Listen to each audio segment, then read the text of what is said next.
Hi everyone, we are from Group 10, are presenting Michael Porter and we will explain to you guys the Porter's contribution to management thinking. I'm Nur Nabila Khalid, will be the first presenters.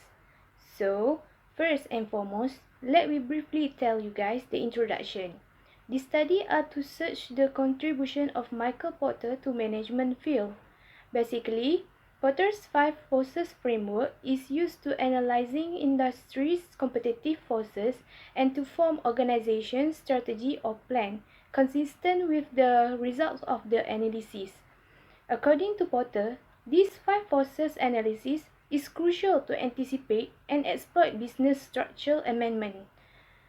State of competition in an industry rely on five basic forces, which is bargaining power of suppliers, existing industry rivalry, threat of substitute products or services, bargaining power of buyers, and threat of new entrants.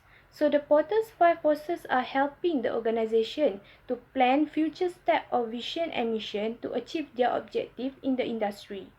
In the meanwhile, Porter's generate methods for interconnected ideas that the majority organization use to develop key operative products, procedure and best competitors.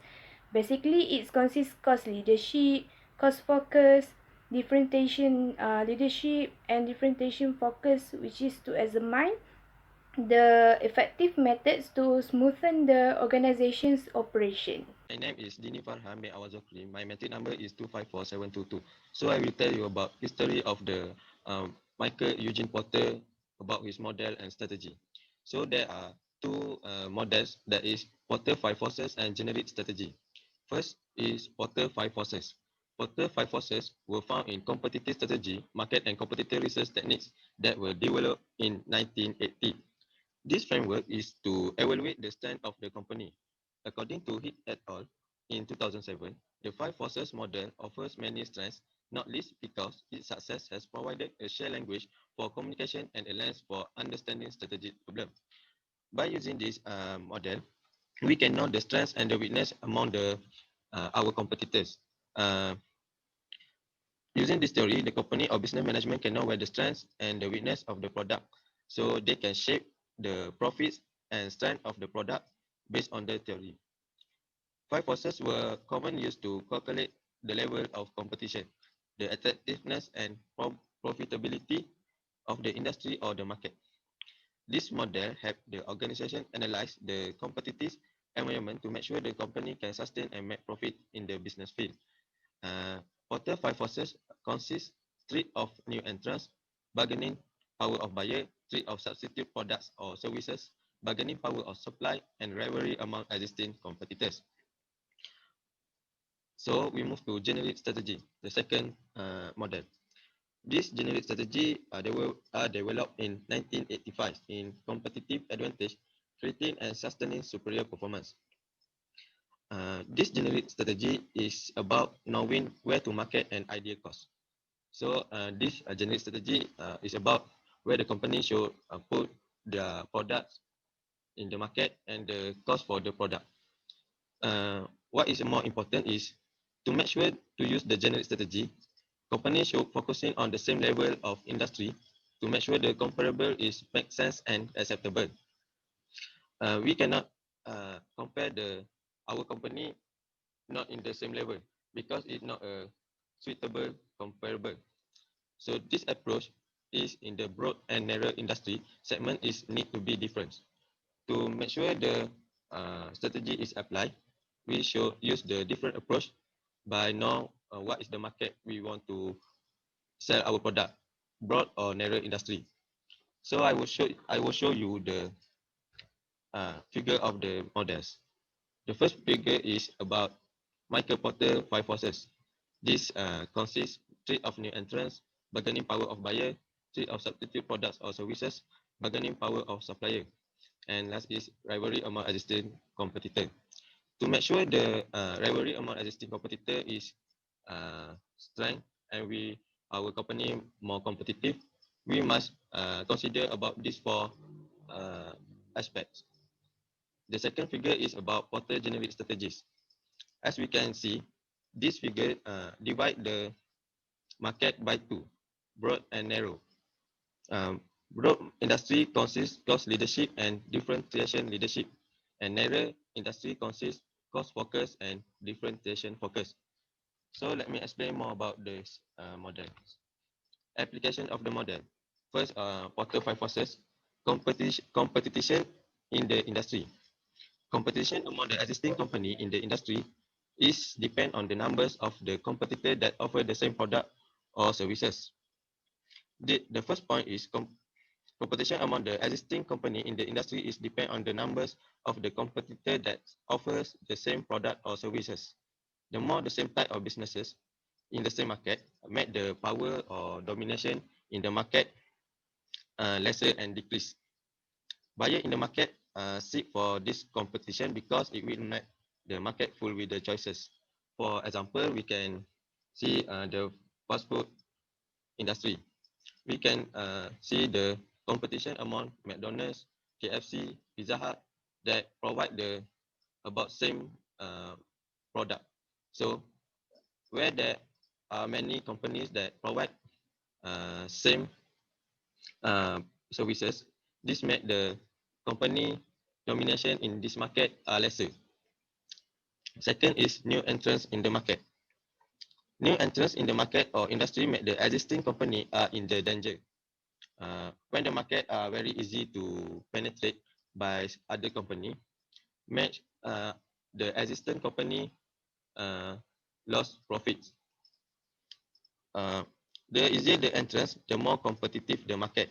For example, fashion industry. There are a lot of the close branding entering the fashion industry. They provide the high quality of product and lower the price. So this situation will make the company, existing company, need to improve their product and improve their quality and make a reasonable price to make sure they can sustain in the industry. Second is bargaining power of supply in business. The business company is depend on the supplier to produce their product or services.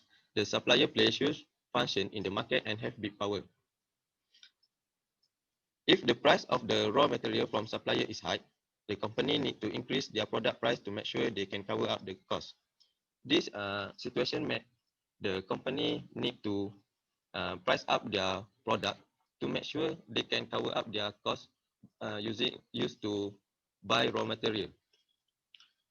In this situation, the business company is need to find more than one or single supplier to make sure they can provide the product, produce the product in the low cost and can make huge profits. If the industry have plenty of supplier, the company can easily switch and choose the supplier that offer lower prices and maintain their profit. But if the supplier is few, they needed to depend on them and cannot generate higher profit if the supplier demand on the price. Fourth is power of buyers. In the market of the higher buyer, the company can price up the price and can consistent with their plan. But if the company has small buyer, they did not have power to price up the product because it made the buyer switch to another supplier that offer lower price for the same product.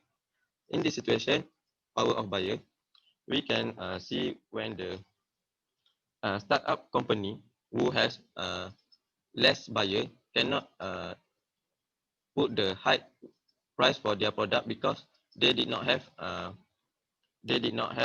many buyers.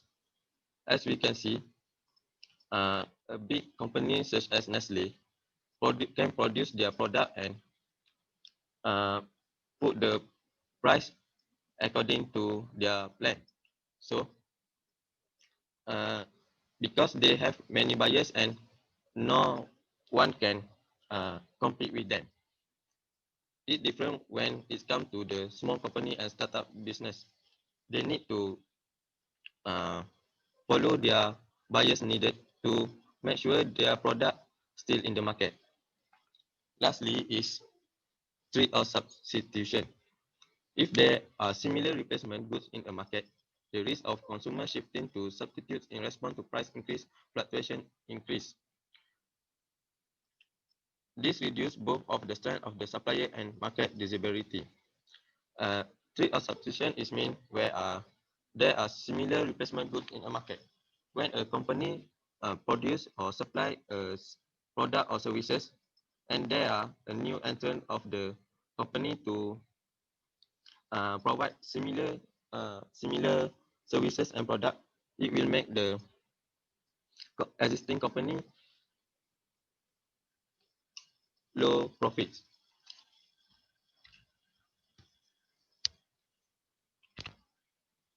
And we talk about generic strategy. Generic strategy consists three aspects, and Michael Porter divide focus by two: focus differentiation and cost focus. First is cost leadership. Application of the cost leadership is target the wide or broad market and offer the lower price. Within the broad market, you can lower the prices because you have wide market and help you to market the product.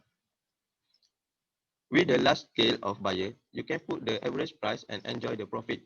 Organizations effectively executing this strategy generally have considerable investment resources as it disposes effective logistics and low cost as a result of labor and materials. Commonly, the organization is focusing on organizational control. In this strategy, the company also need to have high capability in productivity and utilization to make sure this strategy will go smoothly. Second is differentiation strategy.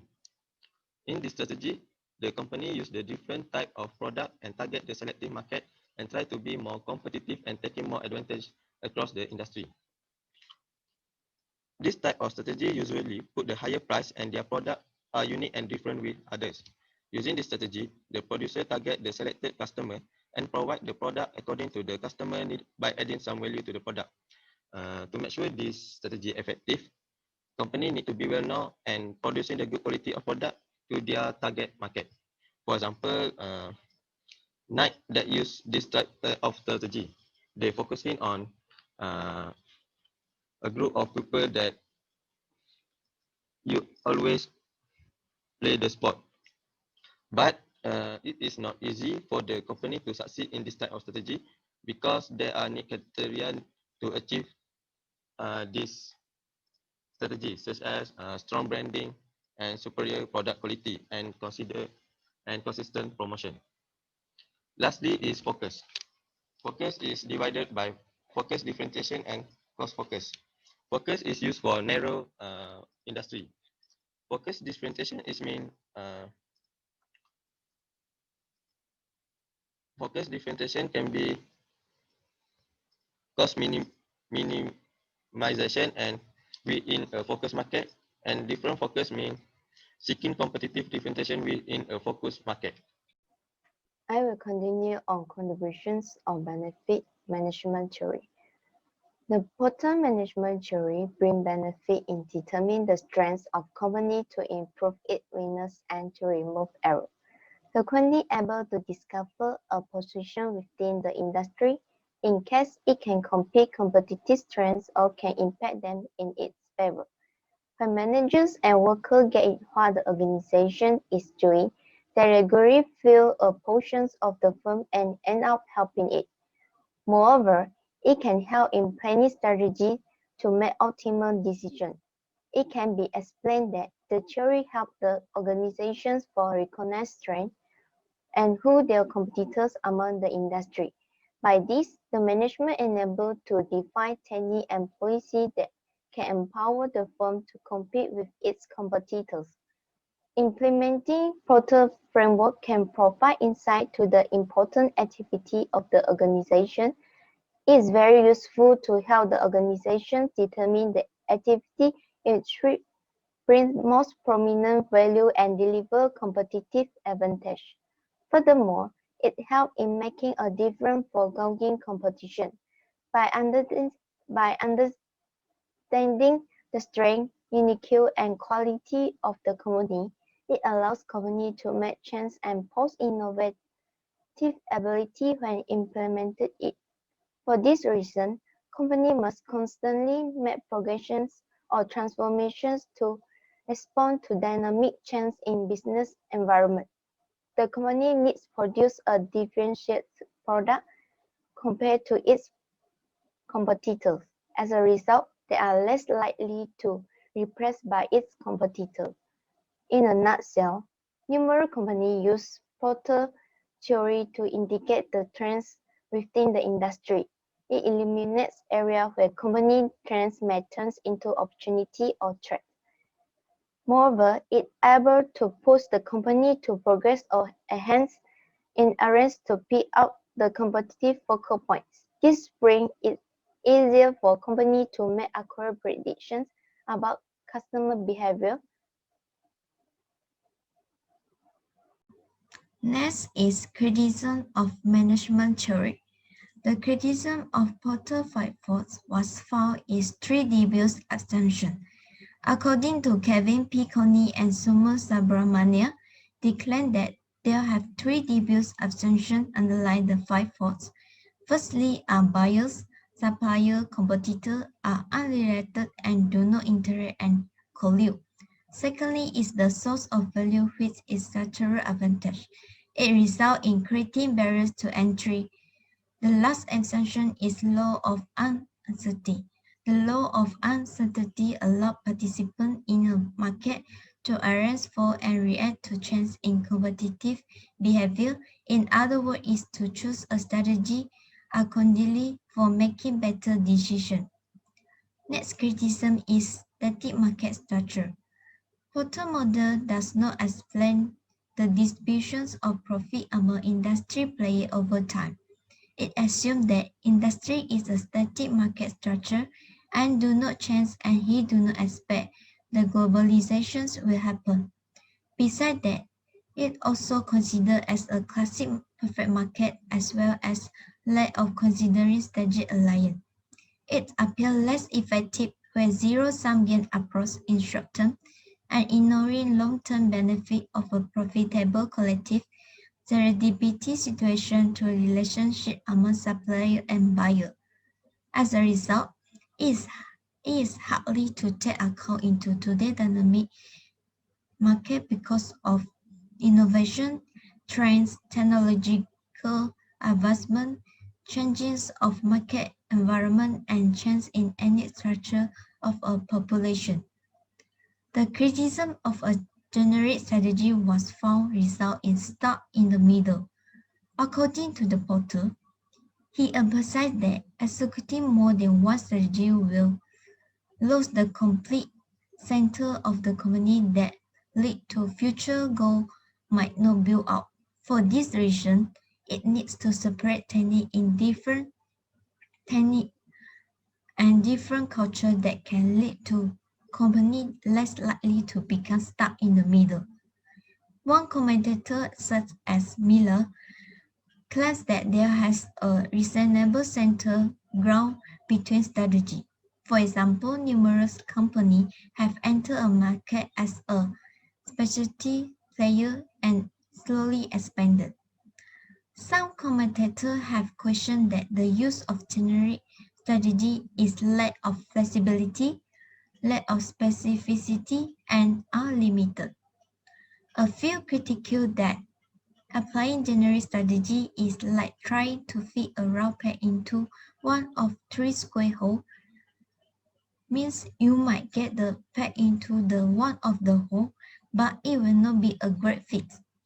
It implies that there is a need to reset, realign, and reassess the strategy with the dynamic in business environment for superior develop for company. So, as the conclusion, Michael Porter generated two theories, which is Porter's 5 forces and generic strategy, in order to help the organization across globe improvise the performance in management. Porter's 5 forces theory helped the company to measure the profit and the lifespan for their company. This theory also explains about why other company or products can sustain the different amount of profitability. These models help the organization analyze the competitive environment to make sure the company can sustain and make profits in the business field. Meanwhile, the generic strategy of Porter are well generated from a sequence of developed structure theories of sectors such as business strategy and profit performance.